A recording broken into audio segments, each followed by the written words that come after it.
Muita gente fica focada no que não comer quando deseja perder peso, mas tão importante quanto evitar certos alimentos é garantir o consumo de alguns outros para equilibrar os nutrientes do seu corpo. Exatamente, suprir as necessidades do corpo e assim permitir que o emagrecimento seja saudável e duradouro. Bem, eu preparei nesse vídeo aqui 4 alimentos que não são muito conhecidos no seu dia a dia, que você vai encontrar com facilidade no mercado, mas que considero ótimos aliados da saúde e que podem perfeitamente fazer parte de uma dieta hipocalórica, para você que está tentando emagrecer aí.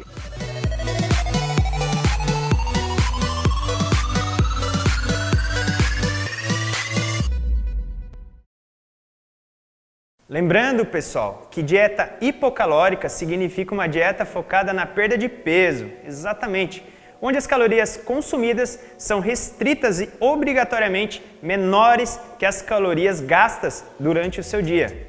Para quem não sabe ou não se lembra, é esse balanço negativo que vai fazer com que o corpo queime os estoques de gordura, para que assim você consiga executar suas funções diárias. Bem, e vamos logo ao que interessa aqui. A gente vai começar pelo alimento que é o Psyllium. Você já ouviu falar nesse nome estranho? O Psyllium é um composto de fibras solúveis em água que é extraído da casca da semente de uma planta chamada Plantago ovata. Ele já é consumido há séculos lá na Ásia e atua também como um regulador intestinal natural. Olha que interessante. É exatamente aí que está todo o poder desse composto fibroso e vejo muita gente começar dieta restrita para emagrecer rápido e diminuir drasticamente o consumo de fibras, que não é nada interessante. Sem se dar conta, essas pessoas não têm ideia do quanto as fibras são decisivas para a perda de peso e para a saúde do corpo. Pessoal, fixem na cabeça de vocês que manter o intestino funcionando corretamente é um dos pontos-chave da saúde e da perda de peso. E nunca se esqueçam disso, mesmo depois de atingirem seus objetivos. Combinado? O Psyllium executa muito bem mesmo a sua função de fibra. Ele auxilia na formação do bolo fecal, auxilia na retirada de colesterol LDL, o colesterol ruim que você já deve imaginar, do sangue e mais, ele dá uma saciedade surpreendente. A explicação para isso é que o Psyllium aumenta cerca de 20 vezes o seu tamanho quando em contato com a água. Exatamente. É por isso que ele e qualquer outra fibra solúvel precisa obrigatoriamente ser consumido junto com a ingestão adequada de água. Muito bem, pessoal. Tomar o Psyllium e não beber água pode surtir efeito contrário e favorecer a constipação, que é a prisão de ventre. Por outro lado, exagerar na quantidade também não vai fazer bem, tá bom? E pode causar diarreia, o que não é nada interessante. Comece com uma colher de sopa ao dia, junto de uma refeição pequena, aquela refeição intermediária que você faz aí normalmente, que te deixa com fome mais rápido, sabe? Se observe sua saciedade e como se deu a digestão do Psyllium. Se achar necessário, nas próximas semanas, aumente a quantidade, chegando em até 2 colheres de sopa por dia, tá bom? Nada mais que isso. No máximo, você vai encontrar o Psyllium em lojas de produtos naturais ou até em lojas a granel. Já aviso que o seu gosto e textura não são muito agradáveis ao paladar, quando consumido apenas diluído em água. Exatamente. Tá aí outro motivo pelo qual é interessante combinar o Psyllium com uma refeição que você já faça na sua dieta ou no seu dia a dia. Eu aconselho que o seu consumo seja combinado com preparações como sucos ou iogurtes naturais, bebidas vegetais ou frutas. Outras opções interessantes que são ótimas fontes de fibras e que atuam de forma semelhante ao Psyllium, mas, claro, com valores nutricionais diferentes, são o farelo de aveia, o farelo de trigo ou a farinha de linhaça. Iogurte Skyr, você já ouviu falar? Se não, você vai entender agora o benefício dele. Tradicional da Islândia, o processo de preparação desse iogurte é diferente dos iogurtes convencionais que conhecemos aqui no Brasil. Isso permite uma diferença expressiva na sua tabela nutricional. Isso que é interessante. Ele vem ganhando adeptos no mundo todo graças ao seu aporte proteico e também graças à sua composição de pouquíssimos ingredientes, que são leite de vaca dessorado e fermentos lácteos. A combinação desses ingredientes e das técnicas de produção resulta num produto com alto teor de proteínas e reduzido teor de gorduras. E para nossa felicidade, não precisaremos ir até a Islândia buscar esse iogurte. Ele já está nas prateleiras da maioria dos supermercados por aí e em mercados pequenos também, ok? A variedade de marcas não é tão grande, mas algumas marcas até já fazem o skyr saborizado para vocês terem uma ideia. O ideal mesmo é buscar pela versão natural, que a gente está buscando aqui no Zero Fit ser o mais natural possível para emagrecer. Os sem sabores, artificiais ou aditivos químicos e usar frutas também in natura para que agregue assim mais sabor e que você sinta mais prazer na hora de consumir esse alimento aí.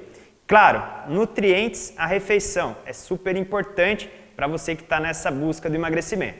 Combinar o iogurte skyr com uma porção de fruta é uma ótima opção para compor o seu café da manhã e também para os lanches, nos períodos intermediários aí do seu dia. Boa opção também para quem sente falta de doce durante a dieta.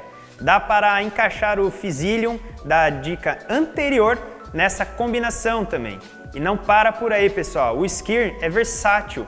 Ele também pode ser adicionado em preparações salgadas através do preparo de um molho de salada com sal, limão e pepino, por exemplo.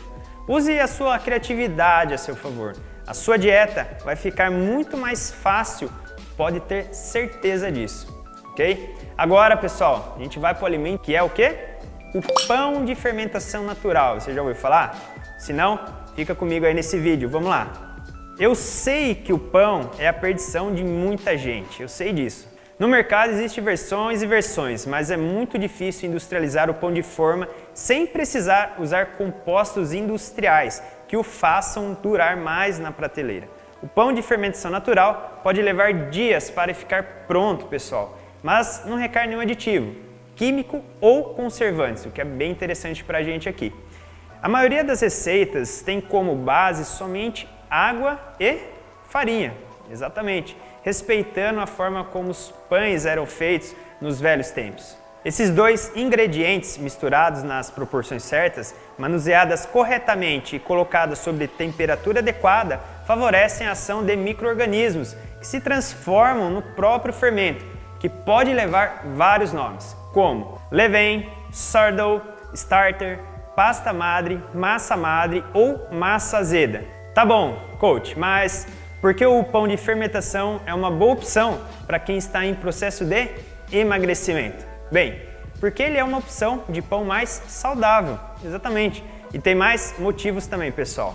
Os pães de fermentação natural têm o índice glicêmico reduzido, o que significa que a ação da glicemia no sangue depois do consumo desse pão é mais lenta. Exatamente, é muito benéfico para a gente que está tentando emagrecer aqui, do que um pão tradicional, aquele de preparação rápida, da mesma base de farinha.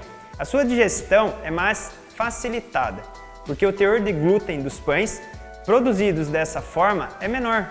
Algumas pessoas com sensibilidade leve ao glúten conseguem consumir os pães com fermentação natural tranquilamente. Há maior disponibilidade das vitaminas e nutrientes justamente graças à técnica lenta de fermentação. Ele é um alimento vivo. Se for bem cuidado, ele rende infinitas preparações e não morre, ao contrário do pão de fermento biológico, que tem data curta de validade. Hoje já encontramos em muitas padarias os pães de fermentação natural, inclusive produzidos com farinha 100% integral, olha que interessante, enriquecidos com grãos, chia, castanha, linhaça, frutas secas e muitos outros ingredientes. Claro que, como para tudo na vida, é preciso saber moderar, pessoal. Mesmo com tantos bons aspectos nutricionais, esse tipo de pão tem suas calorias. de 1 a 2 fatias por dia, a depender dos cálculos da sua dieta e do seu padrão alimentar geral.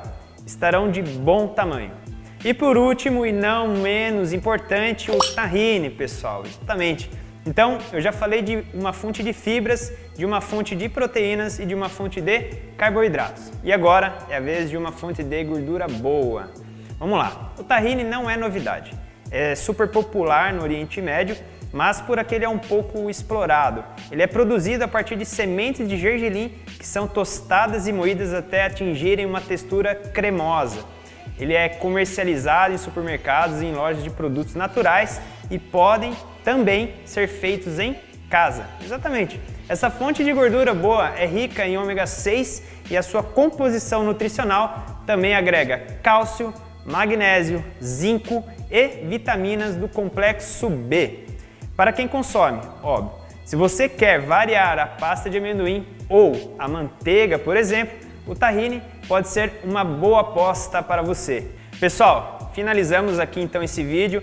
Foi um vídeo mais específico, mas foi para você entender que você tem que variar os novos sabores, conhecer novos alimentos e estratégias para a sua alimentação. Por quê? A gente sabe que com o tempo a gente vai se adequando e adaptando a certos alimentos e acaba ficando monótono. Então hoje eu expliquei para vocês alguns alimentos bem assim fora do comum muitas vezes para certas pessoas. Espero que você tenha gostado. Um grande abraço, um grande beijo do Coach Rampasso.